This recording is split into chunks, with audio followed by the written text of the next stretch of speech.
नमस्कार, India news Madhya Pradesh Chhattisgarh में आपका स्वागत है। मैं हूं आपके साथ पराग गुप्ता और आप देख रहे हैं हमारा खास कार्यक्रम दिलों में दूरियां। आज हम अपने इस खास कार्यक्रम में यही समझने की कोशिश करेंगे कि आखिर रिश्तों में कड़वाहट क्यों पैदा हो रही है, आखिर दिलों के बीच में दूरियां क्यों पैदा हो रही हैं, क्यों हम अपने ही घर में लोगों से बात करने से कतराने लगे हैं और क्यों सगे संबंधियों से हमारे रिश्ते मजबूत होने की बजाय और कमजोर होते जा रही हैं। बने रहिए हमारे साथ।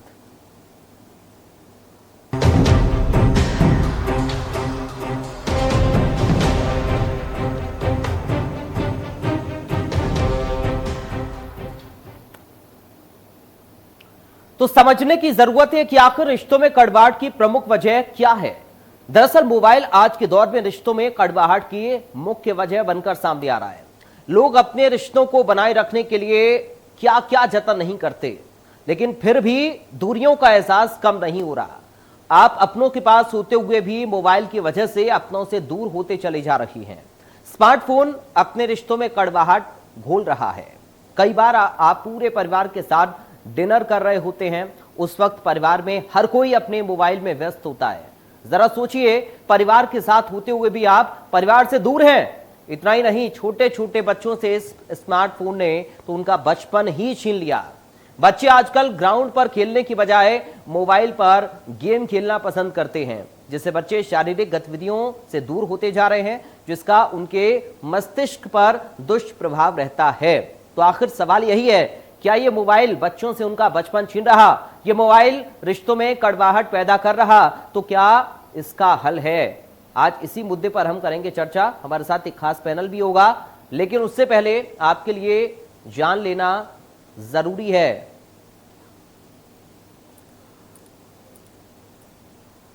लोग क्या कुछ कह रहे हैं इस पूरे मामले पर, सुनिए जरा। हमारी जो ये मोबाइल यूज़ करने की प्रवृत्ति है, ये दिन पे दिन बढ़ती जा रही है। ये ज़रूर है कि उसके फ़ायदे भी उतने हैं और नुकसान भी उतने हैं। मैं तो यही बोलूँगी, 50-50 बोलूँगी। जितने फ़ायदे हैं उतने ही नुकसान है, बल्कि नुकसान ज़्यादा हैं। इंडिया न्यूज़ ने जो ये कदम उठाया है कि मोबाइल और टेक्नोलॉजी का कितना सदुपयोग और कितना दुरुपयोग हो रहा है, उस पर विचार होना चाहिए।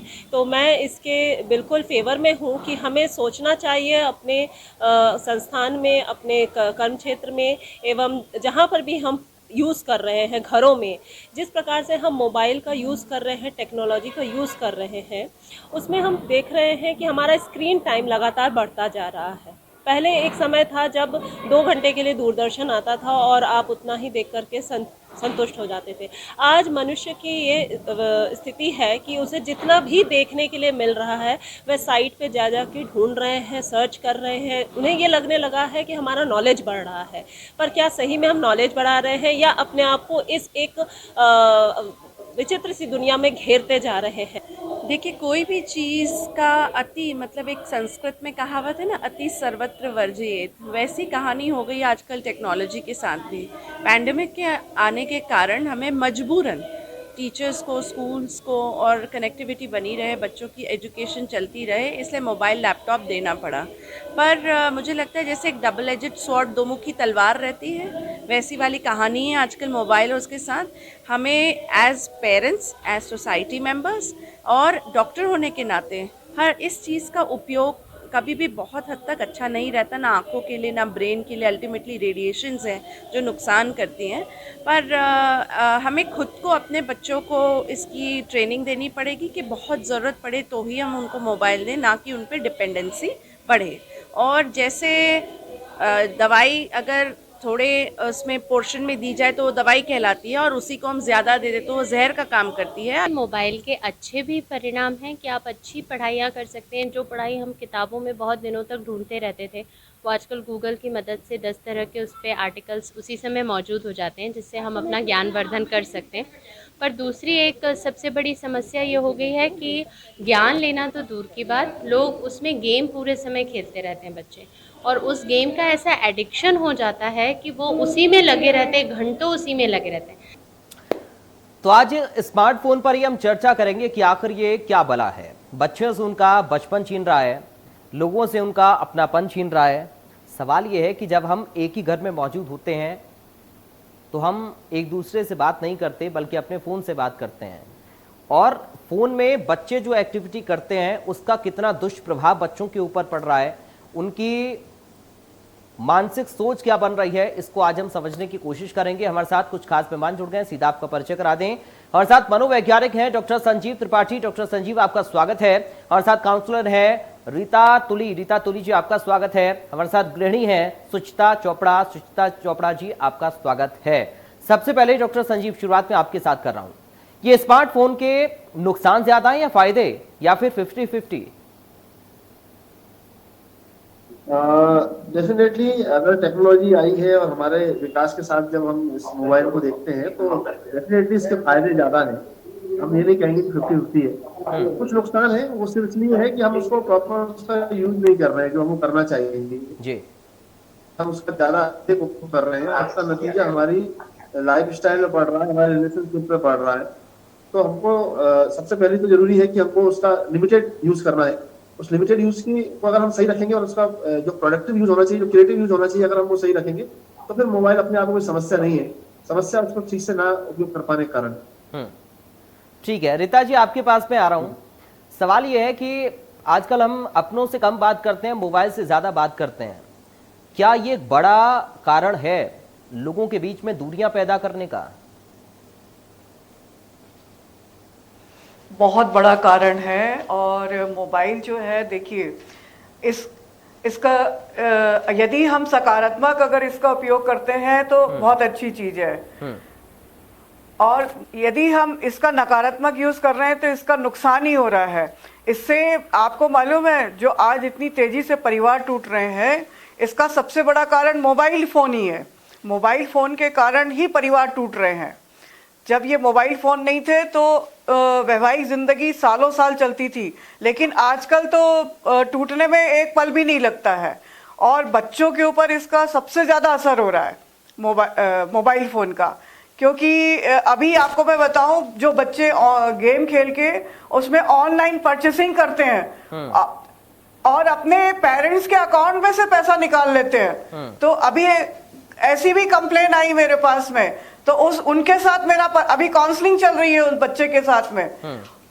तो उससे क्या हो रहा है कि एक तो बच्चों का मानसिक, शारीरिक और आर्थिक तीनों तरह से नुकसान हो रहा है।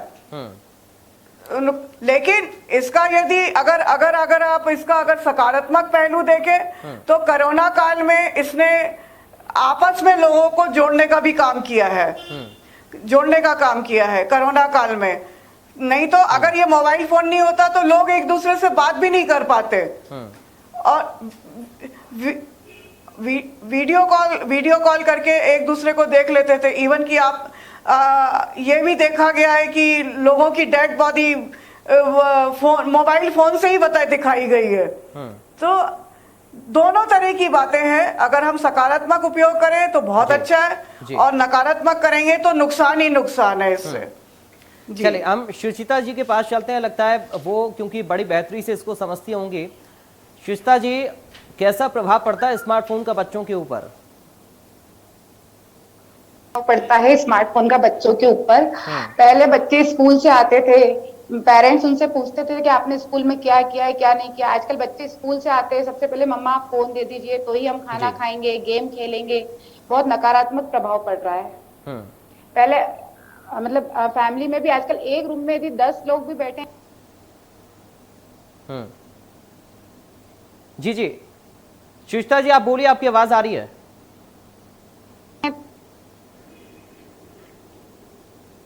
चलिए, लगता कनेक्शन में दिक्कत है। एक बार फिर से लौटते हैं सुचिता जी के पास। लेकिन डॉक्टर संजीव, एक बार फिर से आपके पास में आ रहा हूं। बड़ी बात यह कि हम पहले क्या होता था कि बच्चे फिजिकल एक्टिविटी करते थे, गेम खेलते थे, कुछ ऐसे जो आपस में बहुत सारे बच्चे बैठकर। लेकिन अभी क्या है कि जब हम मोबाइल में गेम खेलते हैं तो इसका सीधा असर हमारी आंखों पर भी पड़ता है, हमारे दिमाग पर भी पड़ता है, सोचने समझने की क्षमता पर भी पड़ता है।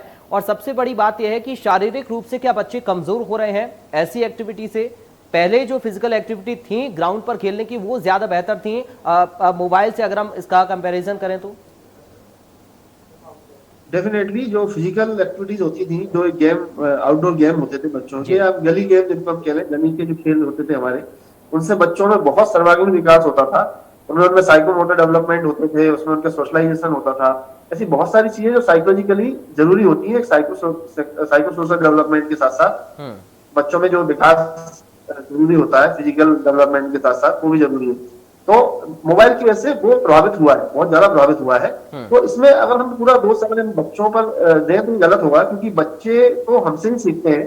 तो कहीं ना कहीं हमारी पेरेंटिंग की गलती है और हम कहीं ना कहीं उस चीजों को पूरी तरह से ऑर्गेनाइज नहीं कर पा रहे हैं। अगर हम उसका पूरा प्रॉपर शेड्यूल बनाएं, उसको रिस्ट्रिक्टेड करें कि हम बच्चे को कितने समय के लिए मोबाइल देंगे, कितने समय के लिए नहीं देंगे, और तो बच्चे के पास जो एक्स्ट्रा टाइम होगा वो टाइम आप उसको बच्चे को किसी भी एक्स्ट्रा एक्टिविटीज में लगा सकते हैं। आप उसको कोई क्लास ज्वाइन करा सकते हैं। अगर मान लो अभी आपका बच्चा अगर मोबाइल आप नहीं भी देते हो पर दूसरे बच्चे भी मोबाइल में लगे हुए घर से निकलते ही नहीं है, तो हम वो गली खेल की बात तो हम नहीं कर सकते, अब वो समय नहीं रहा। लेकिन बहुत सारी एक्टिविटीज है, वो ड्राइंग क्लास है, उनकी स्पोर्ट्स क्लासेस है, इस तरह के बच्चों को उस तरह डाइवर्ट करेंगे तो डेफिनेटली बच्चे मोबाइल की तरफ अट्रैक्ट नहीं होंगे। तो हमको एक प्रॉपर प्लानिंग की जरूरत है, हमको एक प्रॉपर गाइडेंस की जरूरत है। और मुझे ऐसा लगता है कि एक गाइडलाइन होनी चाहिए गवर्नमेंट या प्रशासन की तरफ से, अगर इसको निश्चित किया सके कि हमको किस एज के बच्चों को पर्सनल मोबाइल नहीं देना है। क्योंकि जब बच्चों को, बहुत छोटे छोटे बच्चों के पास पर्सनल मोबाइल आ गए, उसका बहुत ज्यादा इफेक्ट आया है। तो बच्चे अपने प्राइवेट एरिया में, अपने प्राइवेट स्पेस में क्या देख रहे हैं क्या नहीं देख रहे हैं, अपने कमरे में बंद करके अपने आप को, तो पेरेंट को पता ही नहीं चलता है। तो बहुत सारी चीजें जो एक्सपोजर उनको भी कम उम्र में नहीं मिलना चाहिए वो उनको मिल रहा है, उससे उनका मानसिक स्थिति उनकी बिगड़ रही है। तो वो सारी चीजें कहीं ना कहीं हमको रिस्ट्रिक्ट करने की और प्रॉपर तरीके से उसको एक स्ट्रक्चर में लाने की जरूरत है। तो बहुत अनस्ट्रक्चर तरीके से अगर हम बच्चों को मोबाइल देंगे या अनस्ट्रक्चर तरीके से उनका टाइम टेबल होगा, उनका शेड्यूल होगा, तो उसके प्रभाव तो डेफिनेटली आएगा। तो एक प्रॉपर गाइडलाइन होनी चाहिए। ठीक है रीता जी, एक चीज आप बताइए कि काउंसलिंग के दौरान क्या सोच उन बच्चों की, ऐसे लोगों की सामने आती है, मेंटलिटी उन लोगों की क्या बन चुकी है? देखिए, आज इतने एडिक्ट हो गए हैं मोबाइल के लिए, बच्चे तो बच्चे, बड़े भी एडिक्ट है ना। जो टाइम बच्चों के साथ स्पेंड होना चाहिए, हमारे पेरेंट्स बोलते थे कि 24 घंटे में एक बार डाइनिंग टेबल पे सबको एक साथ बैठ के खाना खाना चाहिए, ताकि दिन भर की जो भी बातें हैं वो आपस में एक दूसरे के साथ शेयर कर सके। लेकिन आजकल क्या होता है कि कोई किसी से बात ही नहीं करता, क्योंकि अपने अपने मोबाइल पे सब लगे रहते हैं। हम अगर अपने घर में कुछ नियम कानून भी बनाना चाहें तो एक व्यक्ति के सहयोग से नियम कानून नहीं बनेगा, सबका सहयोग मिलेगा तभी हम हमारे नियम कानून को फॉलो कर पाएंगे। मतलब तो एक तो हम लोगों का आपस में बातचीत करना ही कम हो गया है, कम क्या नहीं के बराबर है। और बातचीत तो छोड़िए, एक दूसरे को देखते भी नहीं है, सब अपने अपने कमरों में मोबाइल फोन लेके बैठ जाते हैं। तो ये मोबाइल फोन सच अगर ऐसे ही अगर हाल रहा तो आगे जाके मुझे नहीं लगता है कि हमारा जो सोशल बिहेवियर है वो बिल्कुल ही खत्म हो जाएगा। कोई किसी के संपर्क में नहीं रह पाएगा। फिर नुकसान हो रहा है, ये बहुत बड़ा नुकसान भी हो रहा है। जी, आपने जो बात आखिर में कही उससे मुझे एक बात भी याद आई है रीता जी। अक्सर लोग क्या करते हैं कि वीडियो कॉल पर बात कर लेते हैं। पहले लोगों से मिलने चले जाते थे, आजकल स्मार्टफोन है तो वीडियो कॉल पर बात हो जाती है, तो मेल मुलाकात भी नहीं हो पाती है। जो बातें शेयर होनी चाहिए उस तरीके से वो रिश्ते अब नहीं बन पा रहे हैं क्या? बिल्कुल बिल्कुल बिल्कुल। आज आप कोरोना काल में देखिए ना कि कोई किसी से मिलना ही नहीं, अपने से नहीं मिलना चाह रहे हैं। बिल्कुल, अपने से नहीं मिलना चाह रहे हैं। तो क्या हो रहा है कि भावनाएं खत्म हो रही हैं बिल्कुल एकदम एक दूसरे के लिए। ठीक है शिष्टा जी, एक चीज आप बताइए, जब आप अपने पिछले कुछ सालों की अगर हम बात करें, जब से स्मार्टफोन चलन में आए हैं, पहले जब रिलेटिव से मुलाकात होती थी या फिर बातचीत होती थी, तब में और अब में कितना अंतर लगता है जब स्मार्टफोन का जमाना है? बहुत अंतर लगता है। मैं खुद एक जॉइंट फैमिली से बिलोंग करती हूँ। पहले का टाइम बहुत अलग हुआ करता था, सब बैठते थे साथ में, एंजॉय करते थे, खाते थे, पीते थे साथ में। अब लेकिन एक ही रूम में सब लोग बैठे हुए होते हैं, सब अपने अपने मोबाइल में बिजी होते हैं। किसी को किसी से कोई लेना देना नहीं होता है। कोई मोबाइल में फेसबुक चला रहा है, कोई इंस्टाग्राम चला रहा है। एक ही रूम में बैठे हुए होते हुए भी एक दूसरे से कांटेक्ट नहीं करते, बातचीत नहीं करते। ठीक है डॉक्टर संजीव, कैसे जी ठीक है डॉक्टर संजीव, कैसे सर हम इस लत को दूर कर सकते हैं? मनोदशा पर असर क्या पड़ता है इस लत का? देखिए मेरे पास ऐसे बहुत से केसेस आते हैं जो अपने बच्चों को लेकर आते हैं पेरेंट्स, तो उसमें मोबाइल एडिक्शन का केसेस है या गेम एडिक्शन का केस है या मोबाइल चलाने की वजह से बच्चे के व्यवहार में बदलाव आ रहे हैं, बहुत चिड़चिड़ा हो गया है या उसका सोशलाइजेशन खत्म हो गया है, वो उनको सोशलाइज नहीं करता दूसरों के साथ। इस तरह के केसेस बहुत ज्यादा बड़े हैं, बहुत ज्यादा कॉमनली देखने को मिल रहे हैं। तो ऐसे केसेस में जब अब अपन को सबसे पहले तो ये समझना है कि हमको ये स्थिति बने ना, तो सबसे पहले तो बच्चे को मोबाइल का एक्सपोजर उतना मिलना ही नहीं चाहिए एक एज तक, है ना। मैं जनरली मैं एडवाइस करता हूँ कि स्कूल को मोबाइल, पर्सनल मोबाइल नहीं देने चाहिए। ठीक है, आप अपना खुद का मोबाइल को यूज करने के लिए दें और अपने कॉमन एरिया में यूज करने के लिए दें, उनको पर्सनल एरिया में मोबाइल यूज करने की परमिशन बिल्कुल भी ना दें। सबसे पहला तो ये जरूरी है। दूसरा, उसका टाइम एक रिस्ट्रिक्ट करें कि आप भाई इतने टाइम के लिए ही आप मोबाइल यूज करेंगे, अपनी पढ़ाई संबंधित जो चीजें हैं वो आप करेंगे। अगर बच्चे में आपको लग रहा है कि बच्चे में कुछ दिनों से ये आदत बड़ी है, गेम ज्यादा, मोबाइल एडिक्शन ज्यादा बड़ा है, आपको लगता है कि अगर बच्चा के व्यवहार में, उनके विचारों में, उनकी भावनाओं में बहुत कुछ समय से बदलाव आ रहे हैं और नेगेटिव बदलाव आ रहे हैं, तो ये एक साइन है, एक अलार्मिंग सिचुएशन है जो आपको बता रही है कि अब आपको किसी प्रोफेशनल की हेल्प लेनी चाहिए, आपको बच्चे की काउंसलिंग करानी चाहिए, आपको खुद को भी काउंसलिंग की जरूरत है।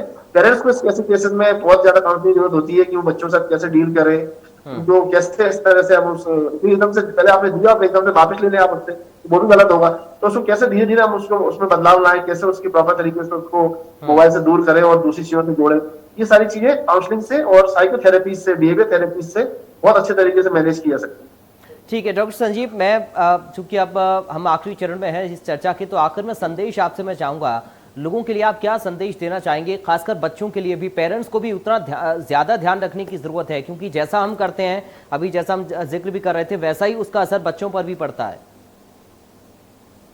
जी, मैं यही बोल रहा हूँ कि इसमें मैं यही सलाह देना चाहूंगा, यही एडवाइस देना चाहूंगा खासतौर पर पेरेंट्स को कि बच्चों की प्रतिभाओं को पहचानें, उनको दूसरी तरफ आप डाइवर्ट करें। आप अपनी जिम्मेदारियों से मुक्त हो जाते हैं। बच्चा अगर परेशान कर रहा है तो आपने थोड़ी देर के लिए उसको मोबाइल दे दिया, या बच्चा ज्यादा परेशान कर रहा है तो आपने उसको डांट दिया, उसको मार दिया, ये तरीके सही नहीं है। एक विधायक तरीका होता है, एक पॉजिटिव तरीका होता है, बच्चे से बात करें, बच्चे के साथ टाइम स्पेंड करें, बच्चे को थोड़ा सा सोशलाइज करें, उसको गैदरिंग में लेके जाएं या उसके साथ खुद इन्वॉल्व हों। जैसे बच्चा आपसे फ्रेंडली रिलेशन डेवलप करता है तो उसको मोबाइल जैसी चीजों की जरूरत नहीं पड़ती है। मोबाइल हमेशा आप समझ रहे हैं कि मोबाइल तभी जरूरत पड़ेगी व्यक्ति को जब उसको बाहर की दुनिया से वो चीजें नहीं मिल रही हैं, तब वो वर्चुअल वर्ल्ड में जाता है। और उसको बाहर की दुनिया से वो सारी चीजें मिलेंगी तो वो वर्चुअल वर्ल्ड में नहीं जाएगा ज्यादा। तो मैं चाहूंगा कि ज्यादा से ज्यादा पेरेंट्स जो है अपने बच्चों के साथ इन्वॉल्व हो, उनसे बातचीत करें और उनको थोड़ा सा एक प्लेटफॉर्म दें जिससे वो अपनी स्किल्स को डेवलप कर सकें। ठीक है रीता जी, एक आखिर में संक्षेप में संदेश आपकी तरफ से। जी, मैं ये कहना चाहती हूँ कि माता पिता को भी सबसे पहले तो उनको अपने ऊपर कंट्रोल करके बच्चों को एक नेचुरल व्यवहारिक जिंदगी जीने के लिए प्रोत्साहित करना चाहिए और बच्चे के साथ पूरी तरह से इन्वॉल्व रहना चाहिए उसके साथ में। आप उसको इग्नोर मत कीजिए। अब आप देखिए कई बच्चे इसी चक्कर में सुसाइड कर लेते हैं क्योंकि उनको कोई ना तो बात करता है, ना उनसे प्यार करता है, ना ही उनकी समस्याओं पे ध्यान देता है। इसलिए पेरेंट्स को चाहिए कि वो अपने बच्चे के लिए जितना समय दे सकते हैं ज्यादा से ज्यादा समय उसको दें और उसके साथ संपर्क, कम्युनिकेशन बना के रखें। ठीक है शिवचिता जी, एक आखिरी संदेश आपकी तरफ से कमेंट में चाहूंगा, बहुत संक्षेप में। मैं भी यही कहना चाहूंगी कि फैमिली को ज्यादा से ज्यादा टाइम दें, मोबाइल में कम से कम टाइम स्पेंड करें, बच्चों पे पेरेंट्स पूरा ध्यान दें कि वो कितने टाइम मोबाइल चला रहे हैं और कितने टाइम नहीं चला रहे हैं। उनको एक लिमिटेड टाइम के लिए मोबाइल दें जिससे फैमिली में आपसी प्यार भी बना रहता है। मोबाइल के कारण बहुत सारी फैमिली में बहुत दूरियां हो गई है। कोरोना काल में अपने को देखने पे पता चला था, कई जगह सुनने में आया था कि मोबाइल की वजह से बहुत सारी फैमिलियों में डिस्प्यूट्स हो गए हैं। यही कहना चाहूंगी बस आखिरी में मैं कि मोबाइल कम यूज करें और फैमिली को ज्यादा टाइम। चलिए, बहुत शुक्रिया आप तीनों खास मेहमानों का आज हमारे साथ इस चर्चा में शामिल होने के लिए। तो आखिर में संदेश इंडिया न्यूज की तरफ से हम भी आपको यही देना चाहेंगे कि जैसे कोरोना काल में हमने सामाजिक दूरी का पालन किया था और उसको अपने जहन में बसा लिया था, ऐसे ही अब मोबाइल से दूरी का भी पालन करना सीखिए और देखिए कैसे रिश्तों में घुली जो कड़वाहट है वो दूर होती है और बच्चों का जो मानसिक तौर पर अस्वस्थ बच्चे होते जा रहे हो, कैसे उनमें विकास की भावना आती है और कैसे आगे वो बढ़ते हैं। फिलहाल दीजिए इजाजत, नमस्कार।